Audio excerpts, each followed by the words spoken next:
Reels वाली बहू। प्रज्ञा को रील्स बनाने का बड़ा ही क्रेज है और वो दिन भर रील्स बनाती रहती है। खाते पीते घूमते फिरते घर में कॉलेज में रील्स बनाने के कारण प्रज्ञा पूरे कॉलेज में हाईलाइटेड है। जहां उसकी रील्स सभी को पसंद आते हैं, वहीं मनीषा चिंता में डूबी रहती है। एक रोज जब खाते हुए प्रज्ञा रील्स बना रही होती है, तब मनीषा कहती है, 1 मिनट भी चैन नहीं है इस लड़की को। ये नहीं कि खाना तो आराम से खा ले, लेकिन नहीं, अरे थोड़ी देर रील्स नहीं बनाओगी तो आसमान नहीं टूट पड़ेगा। अरे मम्मी, इसी को तो कहते हैं डिटर्मिनेशन। तुम नहीं समझोगी ये सब। भगवान, इस लड़की को सद्बुद्धि दे। जब देखो तब टेढ़ा बाका मुंह बनाती रहती है। मनीषा की बात का प्रज्ञा पर जरा भी असर नहीं होता और वो खाते खाते रील्स बनाती रहती है। दिन बीतने लगते हैं और देखते देखते प्रज्ञा का कॉलेज भी खत्म हो जाता है। आए दिन कोई ना कोई मनीषा को प्रज्ञा की शादी करवाने का सुझाव दे जाता है।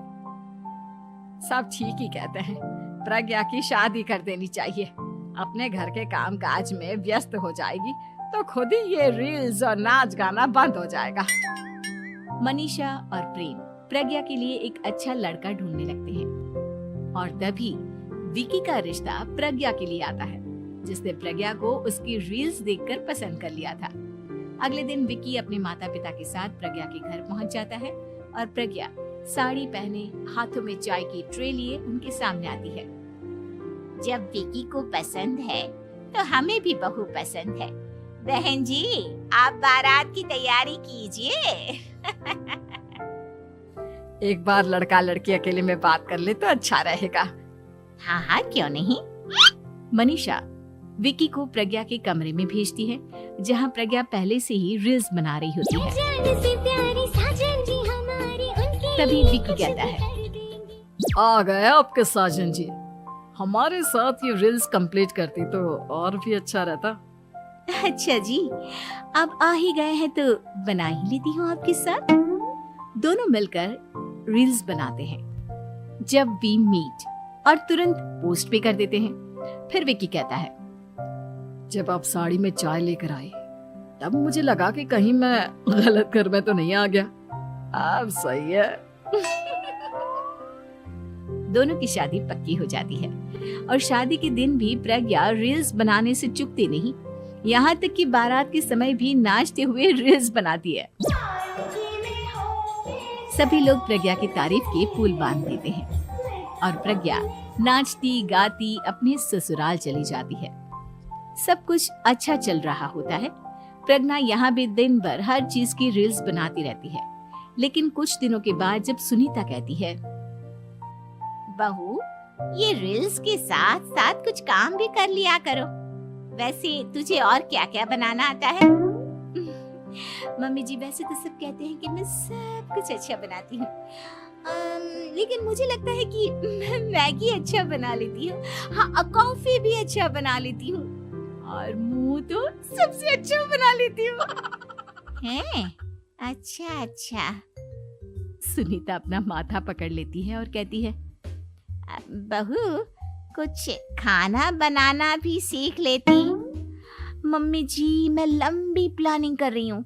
जल्दी ही मैं इतनी फेमस हो जाऊंगी कि मुझे पैसे मिलने लगेंगे। हम दोनों सास बहू राज करेंगे, राज। नौकर काम करेंगे और लोगों की तो लाइन लगेगी हमसे मिलने के लिए। तेरा दिमाग खराब हो गया है क्या बहू? हंसी मजाक तक ठीक है, लेकिन इस तरह घर नहीं चलते। जितना जल्दी हो इस घर के तौर तरीकों को सीख लो।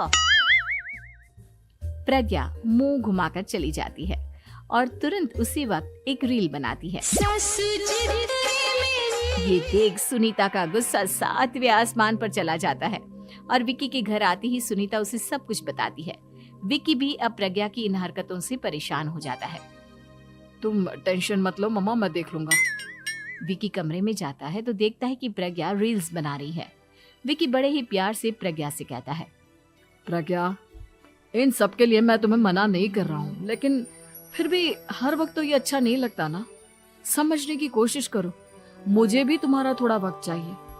मैं जब ऑफिस से आता हूँ तो मुझे समय देने की जगह इसी में लगी रहती है। तुम ज्यादा ही सोच रहे हो। तुम भी मेरे साथ रील्स बनाओ ना, तुम्हें भी बहुत अच्छा लगेगा। तुम्हें इज्जत से कोई बात समझ में नहीं आती क्या? दिमाग खराब हो गया है तुम्हारा इस चकाचौंध से। अगर तुमने अपना रवैया नहीं बदला तो मैं तुमसे दूर चला जाऊंगा। तुम ही रिश्ता लेकर आए थे, मुझे लड़कों की कमी नहीं थी और ना आज है। विकी दरवाजा पटककर चला जाता है। धीरे धीरे विकी प्रज्ञा से दूर होता जाता है। एक रोज मनीषा प्रज्ञा के ससुराल उससे मिलने जाती है। तब सुनीता उससे कहती है, बहन जी, अब आई हैं तो कुछ दिन यहाँ रहकर जाइएगा, आप ही का घर है। हाँ मम्मी, बहुत दिन हो गए तुम्हारे साथ एक भी रील नहीं बनाई मैंने। प्रज्ञा तुरंत अपने फोन में रील्स ऑन कर लेती है। ये सब मुझसे नहीं होता। तेरा ये भूत अभी तक नहीं उतरा क्या? बहन जी, आप कुछ कहती नहीं क्या इसे? जब आप ही कुछ नहीं कर पाई तो मैं कर ही क्या सकती हूँ। सास तो वैसी ही बदनाम है।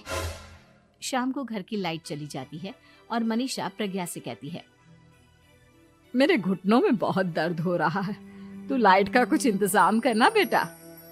अच्छा, कैंडल जला देती हूँ मम्मा। प्रज्ञा गाते हुए कैंडल जलाती है और खिड़की के पर्दे के पास रख देती है।